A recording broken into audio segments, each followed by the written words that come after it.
armored community, we're able to deliver a mission of fire superiority, shock effect, and maneuver on the battlefield. This tank is exceptionally fast and can deliver armor-destroying capability really anywhere in the world we need it.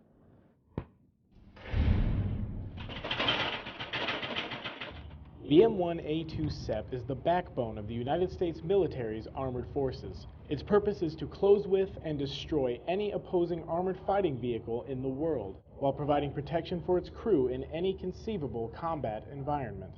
Proven on the battlefield that we can engage targets out to extreme ranges with this vehicle. We can do it exceptionally fast, we can do it in bad weather, we can do it at night, we can do it on the move. We can engage anything from troops all the way to those main battle tanks. We even carry ammunition to destroy structures, bridges, obstacles, and things like that. So we can hit a wide variety of targets successfully. We're shooting at trucks, troops, tanks. Yeah, I had a blast. Me and my whole crew, everybody go figure out, waiting to get top tank. The Sabo round is the primary armor-defeating round for the 120mm main gun and the most accurate of all tank ammunition. The impact round is an explosive and versatile round capable of destroying numerous ground targets and enemy helicopters. There's few enemy main battle tanks out there that can do it as successfully as we can, but what we've been able to do is take these armored vehicles, bring them out here, and learn how to fight in this environment. That's the capability of the American soldier, his ability to come out here 110, 115, 120 degree temperatures, crawl inside this tank where those temperatures are easily in excess of that, and he learns how to prepare his body, prepare his mind, so that regardless of those harsh conditions, he can still fight, and that he knows for a fact that he can engage and destroy the enemy in any environment on this planet. Reporting from Camp Buren, Kuwait, I'm Specialist Derek Ramey.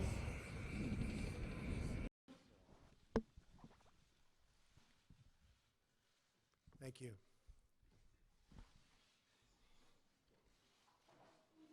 Secretary General Stoltenberg, it's a pleasure to welcome you to the White House, especially at such an important moment in our great alliance. I also want to acknowledge the great work being done by our Secretary of State, Rex Tillerson, to strengthen the NATO alliance, as well as the Secretary's trip to Moscow to promote the security interests of the United States and its allies. He did a terrific job. Just watch parts of it. Did an absolutely terrific job. 68 years ago this month, not far from where we are gathered today, President Harry Truman spoke at the signing of the North Atlantic Treaty. In the nearly 7 decades since Harry Truman spoke those words, the NATO alliance has been the bulwark of international peace and security. NATO allies defeated communism and liberated the captive nations of the Cold War. They secured the longest period of unbroken peace that Europe has ever known. This enduring partnership is rooted out of so many different things, but our common security is always number one, and our common devotion to human dignity and freedom. Since 1949, the NATO member states have more than doubled, increasing from 12 to 28.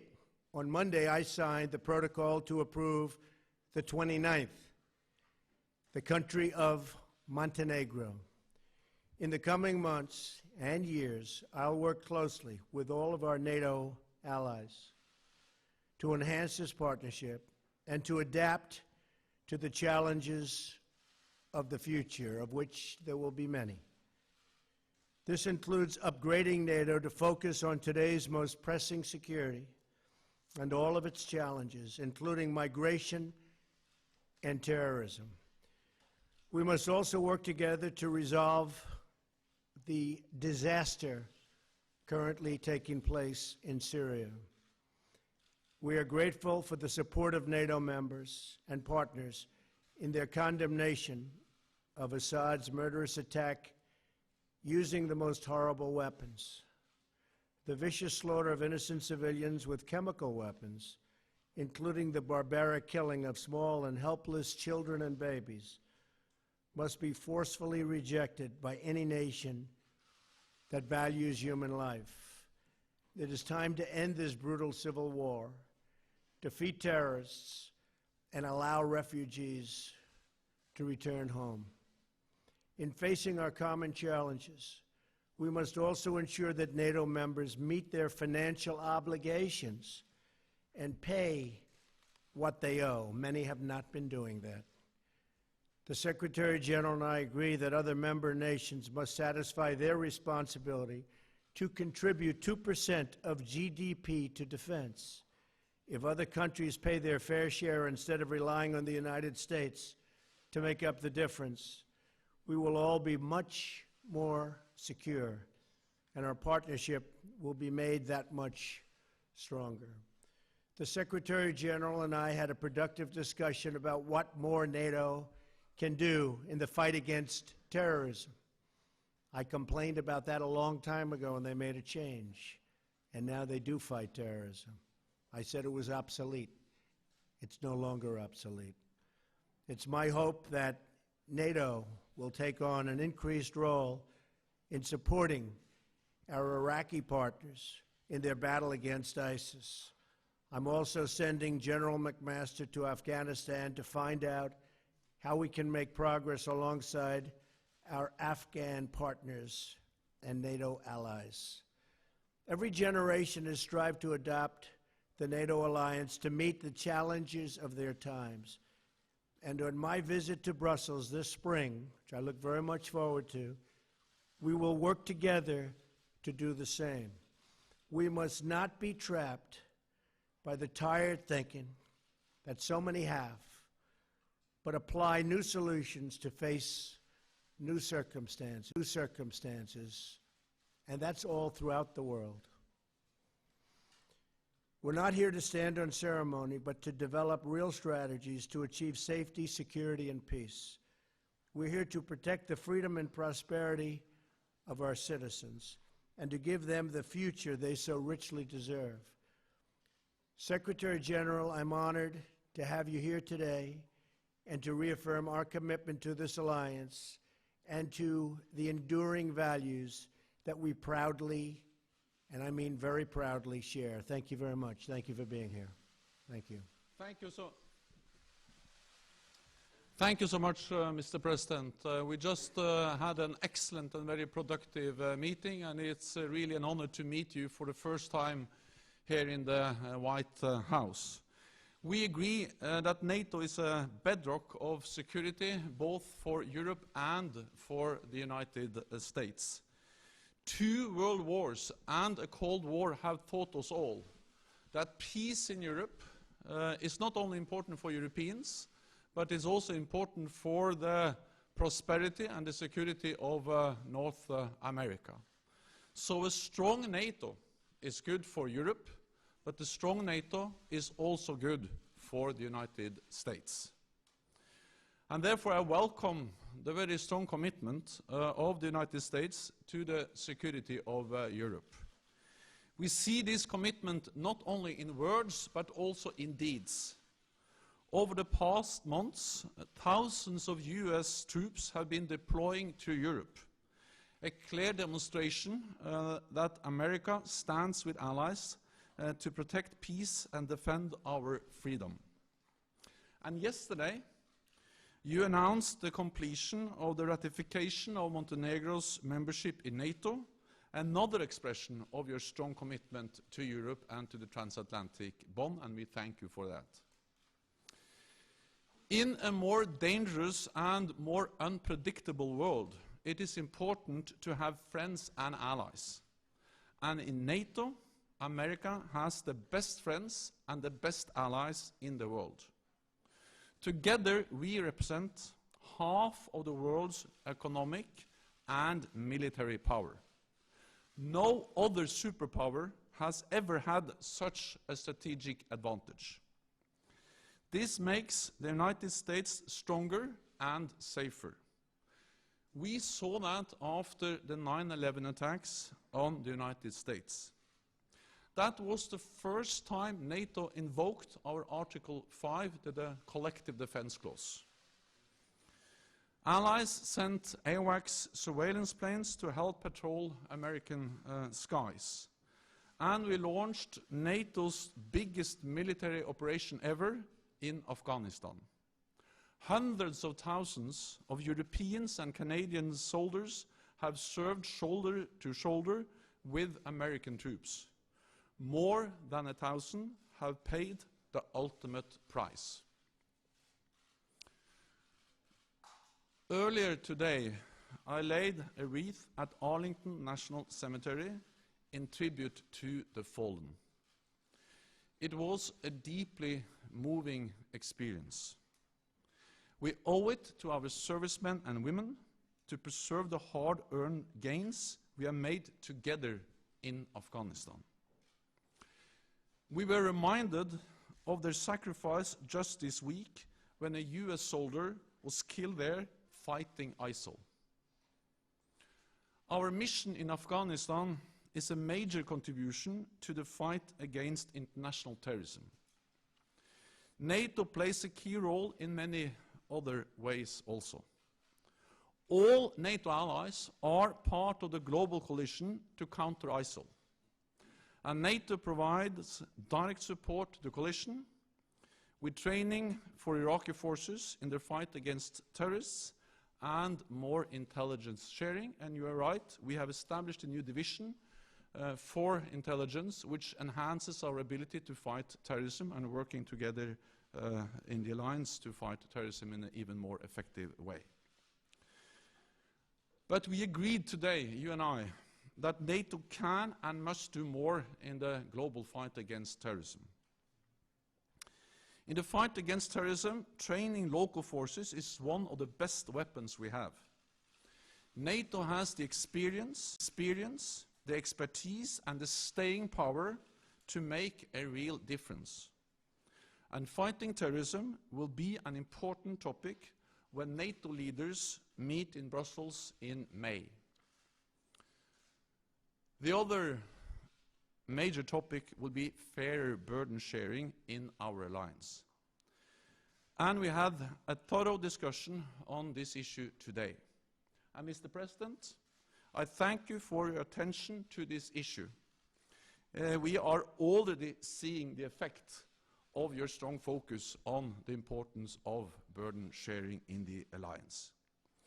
We agree that allies need to redouble their efforts to meet the pledge we all made in 2014 to invest more in our alliance. It is about spending more on defense, it is about delivering the capabilities we need, and it is about contributing forces to NATO missions and operations. This means cash, capabilities, and contributions. Fair burden sharing has been my top priority since taking office. We have now turned a corner. In 2016, for the first time in many years, we saw an increase in defense spending across European allies and Canada. A real increase of 3.8%, or $10 billion more for our defense. We are now working to keep up the momentum, including by developing national plans outlining how to make good on what we agreed in 2014. We know that we all need to contribute our fair share, because we need to keep our nation safe in a more dangerous world. We discussed many different topics during our meeting today, including the horrendous use of chemical weapons in Syria. Any use of chemical weapons is unacceptable, cannot go unanswered, and those responsible must be held accountable. So, Mr. President, thank you once again. I look forward to working with you to keeping the alliance strong, and I look forward to welcoming you to Brussels in May, when heads of state and government in the alliance meet there to address the challenges and the need to continue to adapt the alliance to a more challenging security environment, and to respond both to the need for fair burden sharing and stepping up our efforts to fight international terrorism. So thank you once again. Thank you very much. Great. Thank you. So we'll have a couple of questions. Jeff Mason. Thank you. Thank you, Mr. President. I'd like to ask you about two topics, if I may. First, has your view of Vladimir Putin changed after what's happened in Syria? And what is the United States prepared to do if he continues to support Assad? And on a separate question, have you made a deal after your chat last night with the President of China about China helping to rein in North Korea? And is that one reason you've decided not to label Beijing a currency manipulator? Well, I'll be speaking to, yeah. Do you want to go ahead? Go ahead. May I? For the Secretary General, do you believe NATO should continue to bolster its presence along the alliance's eastern border? And are you confident that you have President Trump and the United States support for that? Thank you. I'll be speaking with Rex Tillerson in a little while, calling in. I think he had a very successful meeting in Russia. We'll see. We'll see the end result, which will be in a long period of time, perhaps. But the end result is what's most important, not just talk. And I think that based on everything I'm hearing, things went pretty well, maybe better than anticipated. It would be wonderful, as we were discussing just a little while ago, if NATO and our country could get along with Russia. Right now, we're not getting along with Russia at all. We may be at an all-time low in terms of relationship with Russia. This is built for a long period of time. But we're going to see what happens. Putin is the leader of Russia. Russia's a strong country. We're a very, very strong country. We're going to see how that all works out. Last night, separately, I spoke with a man that I've gotten to know. I don't know Putin, but I do know this gentleman. I've spent a lot of time with him over the last 2 days, and he is the president of China. Had a very good bonding. I think we had a very good chemistry together. I think he wants to help us with North Korea. We talk trade, we talk a lot of things, and I said, the way you're going to make a good trade deal is to help us with North Korea. Otherwise, we're just going to go it alone. That'll be all right, too. But going it alone means going it with lots of other nations. But I was very impressed with President Xi, and I think he means well, and I think he wants to help. We'll see whether or not he does. Do you feel like you have a deal with him?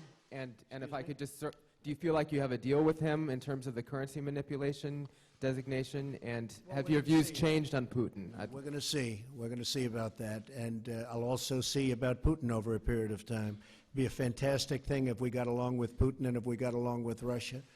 And that could happen, and it may not happen. It may be just the opposite. I can only tell you what I would like to do. I would love to be able to get along with everybody. Right now, the world is a mess. But I think by the time we finish, I think it's going to be a lot better place to live. And I can tell you that, speaking for myself, by the time I'm finished, it's going to be a lot better place to live in, because right now it's nasty. NATO is in the process of implementing the biggest reinforcement of our collective defense since the end of the Cold War. And one element of that is to increase our military presence in the eastern part of the alliance. And we are now deploying 4 battle groups to the 3 Baltic countries and Poland. And there will also be more US forces in that part of Europe. And this is the first time in many, many years that we see an increase in the military presence of the United States in Europe. So we are increasing our presence, and we are also increasing the readiness and the preparedness of our forces so we can quickly reinforce if needed. We consider the presence we will have when the 4 battle groups are in place as sufficient given the current security situation in Europe. But of course we will assess the situation and follow the developments very closely. The message from NATO is that what we do is proportionate, it is defensive, and we don't want a new Cold War, we don't want a new arms race. And actually we strongly believe that there is no contradiction between a strong NATO, a credible deterrence and defense, and political dialogue with Russia.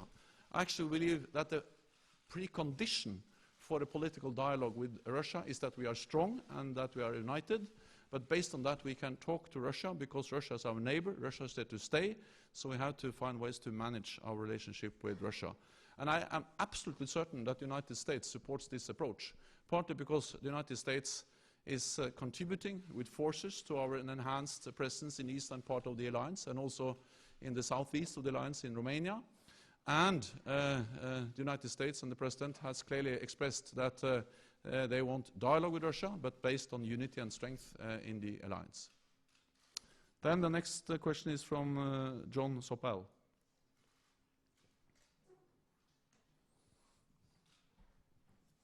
Thank you very much.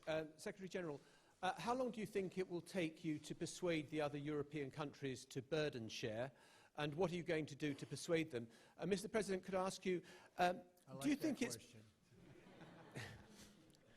I'm here to help.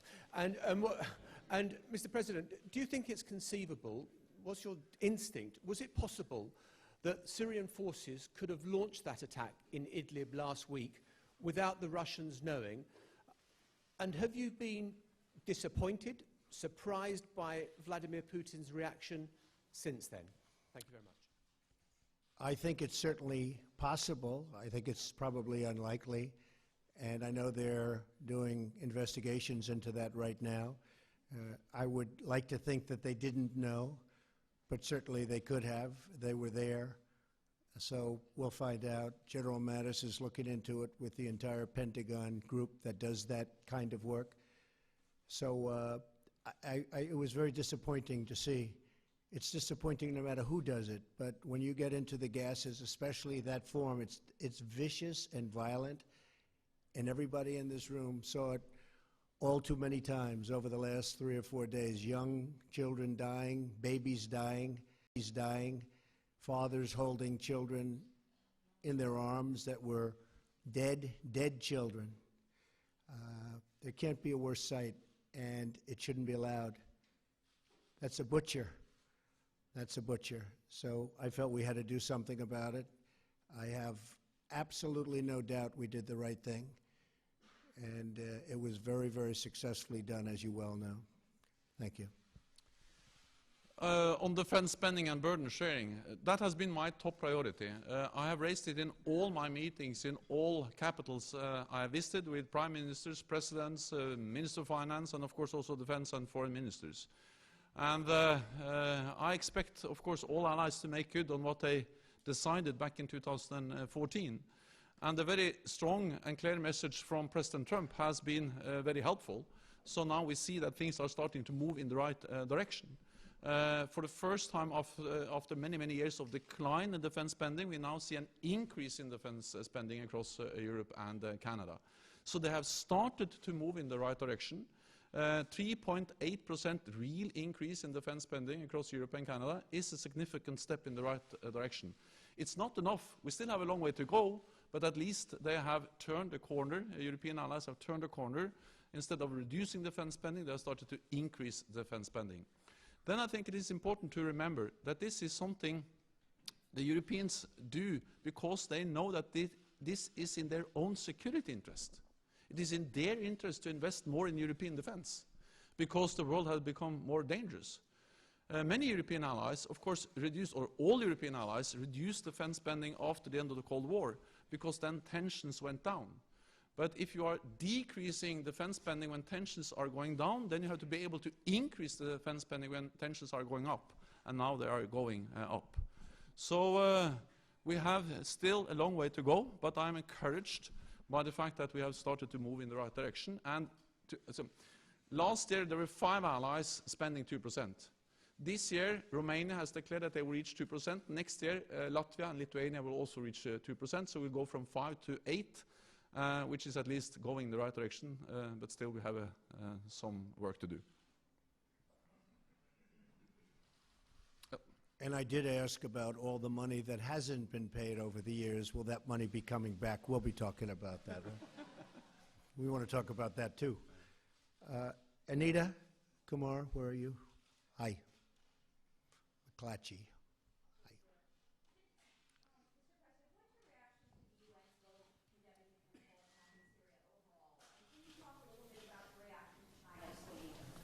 That was going to happen because we talked to you about that. I'll give you a heads up. And how does that affect your relationship? We did talk last night. I think it's wonderful that they abstained. As you know, very few people expected that. No, I was not surprised that China did abstain. Very, very few people thought that that was going to happen. So we're honored by the vote. That's the vote that should have taken place. Secretary General, you talked a little bit about Moscow, about Russia. How do you counter their aggression in general? They've been interfering in recent democratic elections. How do you counter Moscow's power?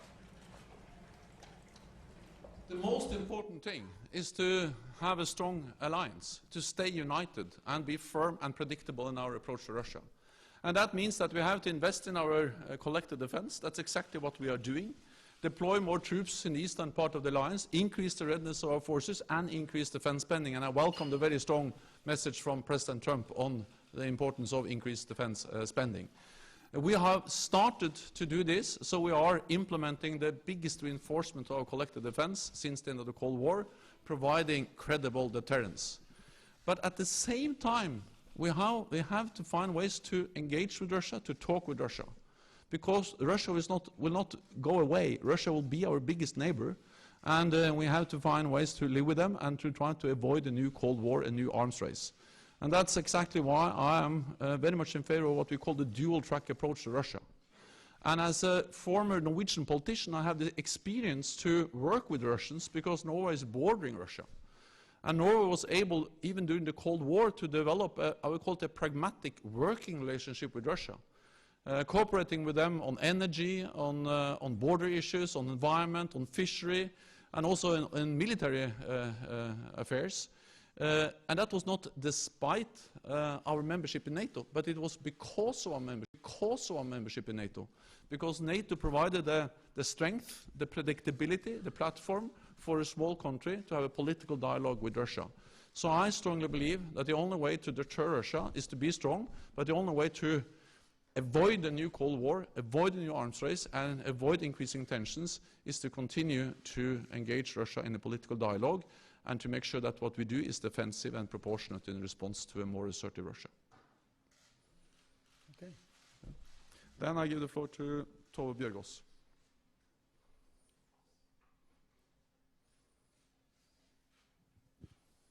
Thank you.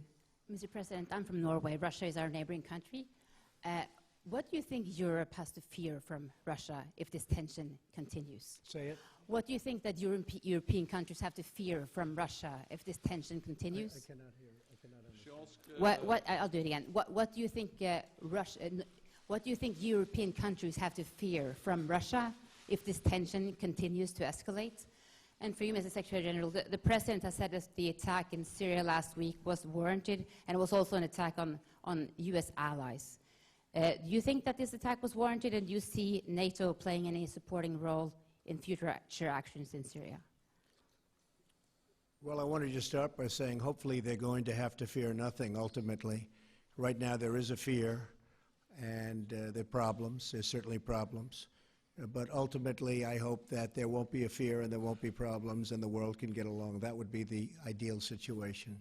It's crazy what's going on, whether it's the Middle East or you look at, no matter where the Ukraine, you look at whatever you look at, it's got problems, so many problems. And ultimately, I believe that we are going to get rid of most of those problems and there won't be fear of anybody. That's the way it should be. We have a very big problem in North Korea, and as I said, I really think that China is going to try very hard and has already started. A lot of the coal boats have already been turned back. You saw that yesterday and today. They've been turned back. The vast amount of coal that comes out of North Korea going to China, they've turned back the boats. That's a big step, and they have many other steps that I know about. So we'll see what happens. It may be effective. It may not be effective. It's not effective. We will be effective. I can promise you that. Thank you. NATO has constantly condemned the use of chemical weapons in Syria, and the use of chemical weapons is horrendous, and it's a clear violation of international law. And any use of chemical weapons is unacceptable and cannot go unanswered. So those responsible must be held accountable. The the strike against the airbase in Syria was a U.S. operation based on U.S. intelligence. But you have seen that within the alliance, this has been something which has been met with a lot of understanding, because NATO allies do not accept that chemical weapons are used, and therefore we also strongly support the efforts of the fact-finding commission to try to find out actually what happened, and to make sure that we don't see any use of chemical weapons in the future. Okay. Thank you very much. Thank you. Thank you very